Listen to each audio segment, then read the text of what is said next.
Assalamu alaikum, Rabbi. This is Afroz. How are you? One quick question I have is this. When Musa, alayhi salam, met the Almighty, he asked him his name, thinking that when he goes back to his people, they would ask him whom he met and what was his name. So my question is, why would they need to know the name of God? During the slavery, did they forget who their Lord was? Did they forget who was the God of Abraham alayhi salam? Thank you very much, Rabbi. Thank you. The Torah tells us in Exodus chapter 3, when Hashem, the Almighty, appeared to Moses at the mountain of God. Hashem appeared to Moses at Mount Sinai, although the Torah had not yet been given. So Moses is very reluctant to carry out this mission, not because he's unfaithful, but he feels unworthy. We are later told that there was no person in history who was as humble as Moses. No one. Hashem promises Moşe Rabbeinu, he says, "Vayomer ki ehyeh imach," I will be with you. In the next passage, after God promises Moses that he will be with him, Moses turns to God and asks a question which it's hard to understand the question at first glance. Vayomer Moşe el Elokim, and Moses said to God, "Hini anochi vo el V'nei Israel," so I'm going to come to the children of Israel, "Va'amarti lohem," and I'm going to say to them, "Elokei avosechem shelochani aleichem," and the God of your forefathers has sent me to you. Va'amruli, and they're going to say to him, "Ma shemo, ma omar lo lehem." They're going to ask me, what is his name? What should I tell them? This is a very difficult passage to understand. Here the children of Israel have been in Egypt for hundreds of years. They've been enslaved. Very, very difficult situation. And when Moşe of blessed Moses, our teacher of blessed memory, is standing with God having a conversation, his concern is that he's going to come to the children of Israel and he's going to be told that I was sent by the God of your forefathers to bring you out of this land. They're going to ask me, of all things, what is his name? First of all, is that really the kind of question that the children of Israel, if you were enslaved in Egypt and your father and grandfather were enslaved in Egypt, and here comes a person as a deliverer, is that really the question? We'll go, well, what is his name? First of all, why wouldn't they know his name? How does that make sense? I mean, wouldn't there were holy people among them? How would they not know what his name is? And would do is, why do they care what his name? I mean, what is his name? They would ordinarily ask questions like, when is it going to happen? Can we trust? How do we know that you're speaking on his behalf? They would ask a lot of questions, but what is his name? Why is the name so important here? Moreover, as it turns out, Hashem doesn't even tell them. The answer that Moses is given in chapter 3 of verse 14, God replies, "Vayomer Elokim al Moşe." This is a very bizarre answer. "Ehyeh asher ehyeh," which means, I will be that I will be. Now, this often is translated as I am who I am, but in reality, that is not the correct translation. Ehyeh means I will be, implying I will be with you. And in fact, it continues, "Vayomer koi somer livnei Yisrael," this is how you should speak to the children of Israel, "Ehyeh shelochani aleichem," that Ehyeh, I will be, has sent me to be with you. This is very strange. What kind of I will be who I will be? In the Christian translations, I am who I am. Imagine someone says, what's your name? I say, I am who I am. Well, that's the biggest non-name in the world. As it turns out, if you look in Tanakh, you'll see that God is not called this name. That means, why, if that is in fact the name of God, if we are to take this text and read it in the most, as a prosaic text, that it should be understood conventionally, none of this makes sense. What kind of name is that? Why would they be interested in a name? Why is this important? And why, if that is in fact the most important name of God, why doesn't it say later on somewhere, Vayomer Ehyeh el Moşe, and Ehyeh said to Moses? We don't find that. We have all the other names of Hashem, but not that one. If that really is his name, or is there something deeper going on? This is very powerful. I'll show you something else that's very interesting, is what does this name mean and why are names so important? And I want to illustrate to you that throughout the Torah, we find that names have a deeper meaning than how we conventionally speak about what's your name. Oh, my name is Bruce. How do you do? My name is Stacy. Oh, how do you do? My name is Freddie. It doesn't mean that. It means something else. I'll explain. You know, in Genesis chapter 32, when right before Jacob is going to encounter Esau, so he meets an angel of Esau. He meets an angel, and he struggles him, fights with him until the morning. And finally, Jacob prevails over this angel, and the angel says, let me go, I have to go. And Jacob says, wait, before I let you go, tell me what your name is. What does that mean? Like, what does it mean? Is your name Johnny? Like, what is he asking him? The angel doesn't tell him, refuses to give that information, but instead says to him that, in fact, that your name will not be called Jacob, but Kiyim Yisrael will be called Israel. Jacob, from now on, your name is going to be called Israel. You hear this?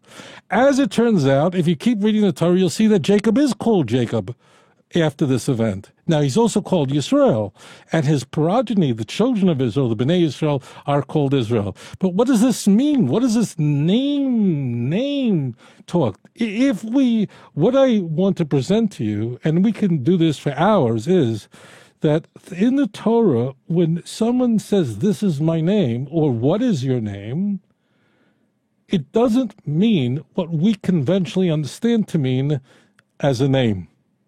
What is Moses going? What is your name? Your name is Fred. Your name is Danny. What is this name? And names are very, very important. You could see the way people are named in the Torah, that every name has enormous meaning. What does this mean? And Ehyeh, as it turns out, doesn't mean I am. How do you know what I'm telling you is correct? Because dial it back for a moment to Genesis chapter 3. Moses is now given the task of standing for Pharaoh, the king of Egypt. This is not an easy task. And Hashem promises him something. Take a look at, again, Exodus chapter 3, verse 12. Vayomer ki ehyeh imach. I will be with you. Wow. The word ehyeh imach, will be with you, is exactly the same word, Ehyeh, that God's name is, we are given in Exodus chapter 3, verse 14. It's the same word. So we know there it means will be. That means, and what is the context? That I will be with you. In fact, later on we'll find in the Torah that God says that after Moses is passing away and Joshua is taking over Moses' role, and he is going to lead the children of Israel across the Jordan opposite Jericho and lead them into the land of Canaan. So God says that I will be with you as I was with Moses, I will be with Joshua. This is an amazing thing. It's the same word, Ehyeh. I'll make the question even stronger because I receive this question very frequently. In Genesis chapter 6, we encounter, I think, one of the most difficult passages in the Torah to understand. Very famous. It's Exodus chapter 6.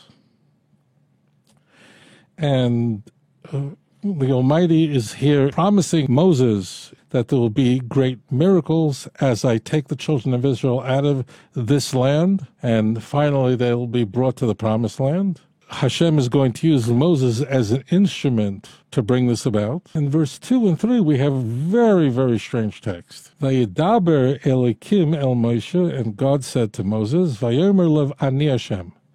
And he said to Moses, I am Hashem. Now, this word is not Ehyeh, because I told you the word Ehyeh is not used for God in the Torah as a proper name, as a name of God. Watch this. The name there, Hashem, is literally the ineffable name of God. Yud, then a Hey, then a Vav and a Hey, which a religious Jew never says. It's only said on Yom Kippur by the high priest. It's never said. Very careful. The name conveys that God is eternal. It's a compression of was, is, and will be. It's beyond the comprehension. We don't say it. Other names of God we will say during prayer, or what is very, very important. I'll do it now for you. Now, here is the next passage, chapter 6, verse 3, which is very, very difficult to understand at first glance. And God then recounts and says, he continues to speak, Va'era el Avram, el Yitzchak ve'el Yaakov, and I appeared to Abraham, to Isaac, and to Jacob, El Shaddai, as El Shaddai. Ushemi Hashem, but the name Yud, Hey, then Vav, and then a Hey, Lo yadati lehem, I was not known to them. Well, what is this passage speaking about? First of all, if you look in the book of Genesis, you will find that this name, Yud, Hey, then Vav, and then a Hey, this ineffable name of God, appears all over Genesis, in conjunction with Abraham, Isaac, Jacob. What do you mean they didn't know that name? But they did know El Shaddai. Where did they know El Shaddai from? What is it talking about? I knew me as this, but he didn't know me as that. What does this all mean? What is being conveyed here? As it turns out, Abraham didn't know Hashem's name? It's in the Torah. What do you mean he didn't know? And what does it mean he knew El Shaddai, but he didn't know the other name of God, the ineffable name of God? And what does it mean that you're going to know the name? What does that mean? And then it continues in verse 4, V'gam haki Moises brisi itam laseslam et eretz Canaan, and I will therefore establish my covenant with them to give them the land of Canaan. It's eretz megurehem asher garu bam, from the land that they dwelled in. What does that mean? What's going on here? I know by one name, not the other name. Ehyeh, that's all you should say. The Ehyeh sent them. As it turns out, we never find Moses saying, Ehyeh sent me. Why isn't it there? Why is it so important? How could Abraham, Isaac, and Jacob not know this name? What didn't they know? And what did they know? Why is Jacob asking the angel, what's your name? And why doesn't the angel reveal it? And then why is Jacob called Israel, which essentially means to struggle with God? And in fact, in the Torah, Jacob is still called Jacob. The text says he will no longer be Jacob, but he'll be called Israel. What is all was going on? It's very clear that these passages must have a meaning that is not obviously apparent, and using conventional ways of speaking, these texts would make no sense at all. So we'll go down to what's happening here. As it turns out, when a name here in this sense means what is your message, what is your role, what are you going to accomplish? A name, when Jacob is asking the angel who he's fighting with, what is your name? He's asking, what is your message? What is your job? What are you going to do? What were you sent here for? Why am I struggling with you? What is going on here? What is happening here? Now, we will find out in a moment what is happening here, because immediately, the very next chapter, in Genesis chapter 33, what do we see? That in fact, Jacob has to now contend with Esau, and throughout Jewish history, the Jewish people have to contend with the descendants of Esau, whom we are still struggling with today. The Jewish people always will have to contend with this. It's never going to be smooth sailing. I remember I was in the Bahamas, and I was scuba diving there. And I remember I was walking down a road, and I'm just going to myself, this country doesn't have a problem in the world. They don't go to war with anyone. No one's going to war with them.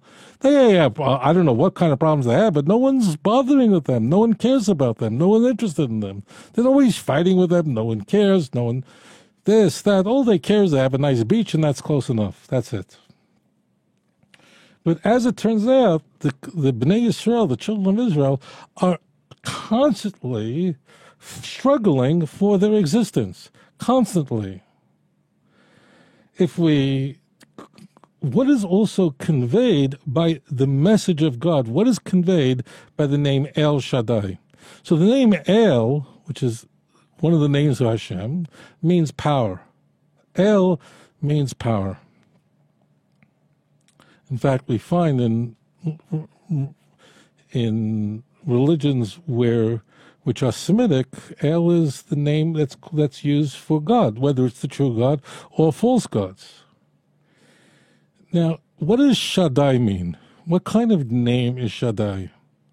So the name Shaddai is Sha'omer Dai Olamai, which means that God said, since Dai means enough. It's a compression of two words, Sha'omer Dai, that God said enough. Now you're going, well, what does that mean? What do you mean enough? What kind of name is that to call God? Hello, your God created the universe and your name is enough. And this is the name that Abraham, Isaac, and Jacob knew about, but they didn't know the name Yud Kei Vav Kei. What does that all mean? I'll ask another question. After the world is created, in Genesis chapter 2, the text, the Torah, goes back and breaks down the creation of men with greater detail. And the chapter, in fact, opens with that HaKadosh Baruch Hu made the seventh day holy, set it aside, because God ceased to create on that day, and he rested on that day, and God made this day holy. Now, there was not yet a nation to observe the Sabbath, but later on in the Ten Commandments, the children of Israel told that they must observe the Shabbos. It must be holy to them. Exodus chapter 31, verse 13, 14, 15. It's an eternal covenant between God and the children of Israel. You must not do any work on the Sabbath day. It's a holy day for you. Why? Because God rested on that day. Which raises another obvious question is, why would God create the heavens and the earth? Why would he ever rest? Was God tired after 6 days of creating the universe? He was so exhausted, chas v'shalom, that God goes, I just need a vacation. Some people, l'havdil, they work really hard on a project, and when they finish the project, honey, we deserve a vacation. Does Hashem need a vacation? Does the Almighty need to rest? Which that's impossible. Number two is, just suspend that question for a moment, why would we, if we are celebrating that God is the creator of the heavens and the earth, why would we celebrate the day that God didn't do a thing? Why would we ever consider the day that God rested to be holy? If we are in fact celebrating and recognizing that Hashem is the creator, we should be celebrating the 6 days. The seventh day should be the day that we could work. It's the 6 days as he was doing everything. Think about this for a moment. Why is Shabbos holy? Why is the Sabbath holy? Why is the seventh day a holy day? Because God rested? Why would God rest? But setting that aside, let's suspend that for a moment. Why would we celebrate a day when God didn't do a thing? And it says openly in the Torah, God ceased from all the work that he had done. Then what are we celebrating? How does that in any way commemorate, celebrate that God is the creator. It's the only day of the first 7 days that God didn't do a thing. We should really be celebrating the first 6 days. The first 6 days he's creating the heavens and the earth, and it continues on, and he goes on, he separates the land from the water, and he creates the celestial bodies on the 4th day, the fish, that he goes on to create the animals. He finally culminates with mankind. These are very creative days. This is where Hashem's glory is being manifest everywhere. On the 7th day, he didn't do a thing. Why is Shabbos ever? Why would that be a holy day? That should be the day we can work on. It should be a work. Basically, the week should look like this. The 6 days you shall celebrate. It should be holy. It should be a special festival. On the 7th day, do whatever you want. Then you can just go on vacation. Why? Because God went on vacation. You're not allowed to do any work on this. It doesn't make any sense. I want to assemble this all and then make a little bit of sense out of this. As it turns out, when HaKadosh Baruch Hu was creating the world, what he was doing is he was hiding himself behind creation. It wasn't that long ago that people believed that the world was in fact eternal. God was hiding himself behind everything that he created. In order to understand where there's God behind everything, you could ask, well, why does it rain? Well, the water evaporates from the seas, and then it goes up into the sky in the form of a cloud. How does that happen? And then why does the cloud move? Well, there's wind that blows it over land. It's no use if a cloud releases its water over the oceans.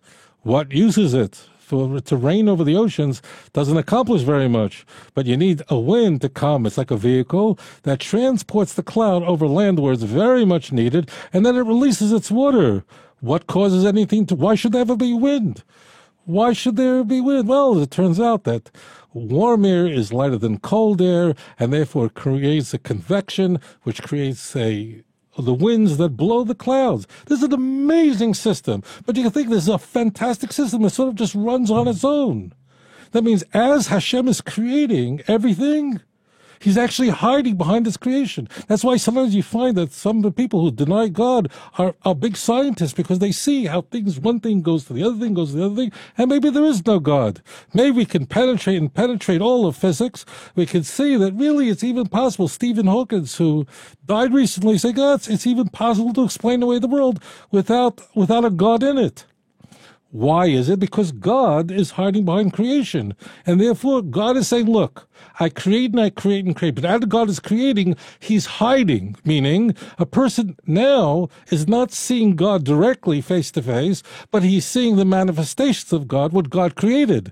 He can either attribute those things to simply, there's winds coming along, there's convection going along, we're very strong and very mighty, it just happens to release this water, and if the clouds released all their water at once, it fell like a pail of water, we'd all drown. It falls in perfect droplets. Why does it fall like this? So, as it turns out, creation, what we observe, can go either way. Either we can see creation and see God through it and say, there's a creator behind it. There's a Bayer Yisparach, there's the creator, may he be blessed, that is hiding behind everything, and he's in control of everything. Or we can ignore it and say, no, the reason for our blight, the reason for everything that goes for us, and the reason why everything happens, and there's a gravity, is an anti-gravity. No, this is just pure physics and math, and there's nothing to do with God. Prove to me, show me there's a God. You hear it ad nauseum. Now, as it turns out, God, as he's creating, is hiding behind creation. If God had created for another moment, had he continued the creation process 1 second beyond what he did, he would in fact be so hidden, there would be such a mask that it would be impossible to find him. Hashem stopped creating exactly at that perfect moment, so that now it's either way. You could either see God through creation, or you could deny God through creation. And that's exactly what we observe today. We see today many, many scientists, very smart, and they totally don't believe in God. Not only don't believe in God, but they don't want you to believe in God. And people have wondered, how can such smart people who write books, their whole life is dedicated to proving that there is no God? Brightest people around, a professor from Oxford University, a neuroscientist, from the left coast of the United States. They write books, and they're obviously extremely intelligent. They're very knowledgeable about the world sciences, and they say there is no God. And yet this people who are just as smart, who study the sciences, conclude there is a God. How could two people, very intelligent, observe the same phenomena and draw two completely different conclusions? In the ancient world, before they knew about carbon and so on, people thought there were many gods. They attributed, there was one God that controlled the sun, there's another God over the water, another God over whether you can have babies or not, and so on, because they didn't understand that everything's carbon. They couldn't understand that everything comes from one. So as it turns out, the Almighty came to an exact point where he said, stop, enough, no more creation. At this exact juncture, if we stop creating, which he orders the world to stop, he said enough. What he was saying is the world is exactly in the perfect place where people could discover and get to know me through my creation. But if I continue creating, no one would find me. And now we can understand why this El Shaddai is known to Abraham, Isaac, and Jacob. Meaning, what exactly did they know about Hashem? And that is, he's the creator of the heaven and the earth. How did they discover him? Because they realized that he's the one behind creation. How is that made possible? Because God said, enough. And that's what they knew. They knew God in that he's the creator of the heavens and the earth. They knew that behind all the forces they were observing, whether it was the wind, whether it was the rain, fire, and so on, the ancients thought there were many, many gods. The Jews were completely, when I say the Jews, I mean the progenitor of the children of Israel, Avram, Yitzchak, and Yaakov, were alone in the world. In fact, Abraham is called Ivri. What does this mean, Ivri? He was the world, it means on the other side. The world was on one side, and Abraham was on the other side. And that's why we celebrate Shabbos. Shabbos means that we're able to say, I see you, God. I found you, and I love you, and you're the creator, you're the Zisa Bashefer, you're the sweet creator, and you're not just the God of creation, but you're also the God of history. You're the God who took us out of slavery, out of Egypt. You're always interacting in our lives. You didn't just start the world, as a deist would say, but you actually are constantly involved in our lives. That's why we have those two explanations for Shabbos in the Ten Commandments in Exodus and Deuteronomy. So Shabbos is celebrated like a marriage, in that what we're doing by observing the Shabbos is we're saying, I found you, Hashem. There you are. I know you're hiding behind creation, but I discovered you. And we spend the whole Sabbath in the love embrace with Hashem. Now, how do you love Hashem? What's the right way to love Hashem? So you look all over the world, people have all kinds of ways that they express their love for the divine, all kinds of ways that they experience the numinous. The Torah is an instruction booklet for mankind of how to channel that love. What does it mean you're supposed to celebrate the Shabbos? What does it mean that you're supposed to make a day holy? What should we do? Dance around? What exactly do you do? How do you express your love for Hashem? How do you say to God, I love you? So we don't go and try to figure it out on our own. We look at the Holy Torah, and the Torah tells exactly what on Shabbos we do. That we emulate Hashem because we are filled with Hashem. You are holy because I, the Lord your God, am holy. And therefore, just as Hashem ceased to do work on the seventh day, at the end of the sixth day, therefore, we emulate Hashem, and we also cease to do any work. And by ceasing to do work, we say, I recognize that this one HaKadosh Baruch Hu is one God, is the God of Abraham, Isaac, and Jacob. And that Abraham, Isaac, and Jacob knew. They experienced that. What Abraham, Isaac, and Jacob did not experience was they never bore witness. They never saw the fulfillment of the promise that they were given. They were told, Avram Avinu was told in the Torah, that one day your children would be slaves in Egypt, and I'll redeem them, and I'll bring them out. right? Now, did Abraham believe God? Of course he did. Abraham believed him, but he never witnessed it. He died long before this event ever occurred. That means Abraham did not know. He just trusted in Hashem, as we see in Genesis chapter 15, that he trusted that everything that God told him was true, but he didn't know. Now, in order to know, you have to see it, or you have to have the quality of God, which no one can but God. What is that name again that the children of Israel, that Moses would know, but Abraham, Isaac, and Jacob didn't know? It's the name that conveys was, haya, haiva, v'yiyah in Hebrew. The name of Hashem that we don't ordinarily pronounce, ever, in prayer. Only on one occasion it's ever said. But a Jew never, ever says this out of his mouth, and one of the 10 commandments, never to take this name in vain. Be very, very careful with this name. As it turns out, the children of Israel are actually going to bear witness to what Abraham had to take on faith. So Abraham knew El Shaddai, meaning he knew the God of enough, meaning who's the creator of the heavens and the earth. But he never bore witness. He never saw the Exodus. He never saw the fulfillment of the promise. He took it on faith. But as it turns out, the children of Israel, they are going to witness the full fulfillment of the message. And that's what the name is. The name is the message. And therefore, they are going to know the actual Yud K Vav K. They're going to witness it for themselves. They're going to see the fulfillment that was told to Abraham, Isaac, and Jacob. When Moses instructed to tell the children of Israel, the Ehyah She'ehyeh means, what does that word mean? We know already what that word means. You can look up that word Ehyeh, all of Tanakh. It always means to be with you. Ehyeh, to be with. It does not mean I am that I am. That's Christian stuff. That's John 8. Forget all that. It doesn't mean that. How do you know I'm telling you the truth?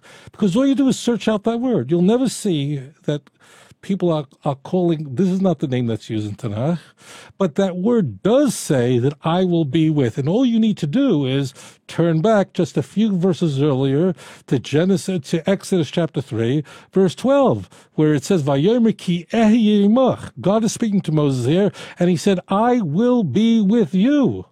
I will be. That's what the word means. We see it. What is the word in a King James Bible? I don't want to get involved with the Christian stuff, but why does the King James Bible, I'm not looking at it now, but I guarantee you in Exodus 3 verse 12, it's I will be, and then if you go to Exodus 3 verse 14, it's I am that I am. How did it go from I will be to I am? The answer is that it's a Christological translation. So now we understand that the text is very deep, is very delicious, but you have to understand what's really going on here. You have to see behind the curtain. This is what Hashem wants. Hashem wants us to discover him. When Jacob is asking the angel, what is your name? He's not asking him, is your name Bruce or William or John or Chaim? That's not what he's asking him. He's saying, what is your message? That means, why were you sent? What is your purpose? What are you doing? That's what the name reveals. What is your role? You're a messenger. What is your job? What is going on here? Reveal the plan. Can't know. But Jacob could know what his job is going to be. His job is going to be always to be struggling. And in fact, we see the very next chapter, we go to Genesis chapter 33, we immediately see that right away it unfolds. Right away Jacob has big problem. And this is going to be the destiny of not just Jacob, it's not just Yaakov Avinu who's going to be the one who's in a terrible situation. Where Esau, his brother, is coming now with hundreds of soldiers after him. We know now that the children of Israel are going to have to contend every step of the way. It's never a smooth one. We're not the Canadians. The Canadians gained their independence by negotiating it, not the Jews. The children of Israel always are going to have to struggle. And this is the nature of the Jew. So what is being revealed in Genesis is really the DNA of Jewish history. What is being revealed in Exodus chapter 6 is that HaKadosh Baruch Hu is revealing something very intimate. And that is that Abraham, Isaac, and Jacob knew with knowledge, not on faith, knew El Shaddai. I would encourage you not to use those terms. Normally, I'm doing it to teach and to ensure that people don't make a mistake here. That means they knew the God who's powerful, but that power is, we can see it because he said enough. But Yud Kei Vav Kei, the God of all eternity, who Shochenad, Isaiah 57, that God, well, that they never got to see. They trusted Hashem, but they never got to witness it. Now we can make all sense out of all this. And therefore, what's going on in Exodus chapter 3 is that the children of Israel are being called a name. It doesn't mean a name in a conventional sense. What it means is, what is he going to do? And Hashem is reassuring them by saying, Asher is, I'm going to be with you. I'm going to be.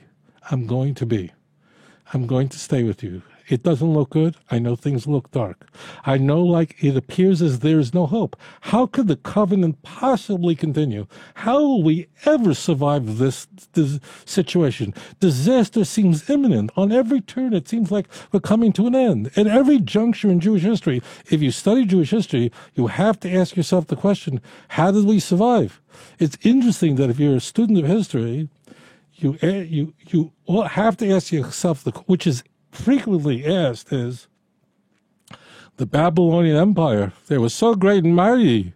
How did they disappear? In a blink of an eye, Keharif Ayin, the Babylonian Empire, just was gone and the Persian Empire emerged. Such a mighty empire, the empire of Cyrus the Great, he was so powerful. He controlled such vast lands with such great power. It would go on forever. And then in the blink of an eye, it was gone, and we had the emergence of the Greek Empire. Alexander the Great, so powerful. What land didn't know about Alexander the Great? And in the blink of an eye, he died young, and then his kingdom was divided among four, and eventually along would come Rome. Rome was so great, so powerful. They defeat all their enemies. And they had plenty of enemies. They had the Persian Empire, the Sasanian Empire deal with, the powerful for centuries and centuries and centuries. Who would ever dream that Rome could just fall in a moment? But they don't have a covenant from Hashem. And in the 5th century, Rome was destroyed by the barbarians. Rome was destroyed by the Visigoths. In the blink of an eye, they just fell. How could it be? How is it possible? With the Jews, the opposite is asked. How did they ever survive? How did we ever survive this event? How do we ever survive this? Look at the situation today. How would the Jews ever survive? Every day, the children of Israel are being cursed by the nations of the world. Yet HaKadosh Baruch Hu kept his promise. And despite the fact that all the nations of the world seek to destroy us, I am going to be with you. Not only during the time of the Exodus, but a second time, I'm always going to be with you. And that's how you'll know me, by what I do. Not by some name. My name is Danny, my name is Bruce, my name is Sheila. No. You will know me because you will see a manifestation of my promises. And now we're just waiting for the final promise, in that now we're waiting for the promise that HaKadosh Baruch Hu told us through his prophets of blessed memory, that in fact that the time will come when all the nations will speak in a pure speech. Zephaniah chapter 3, verse 9. And please God, we will see the coming of the true Mashiach, b'meher b'yameinu, quickly in our time. Thank you for that question.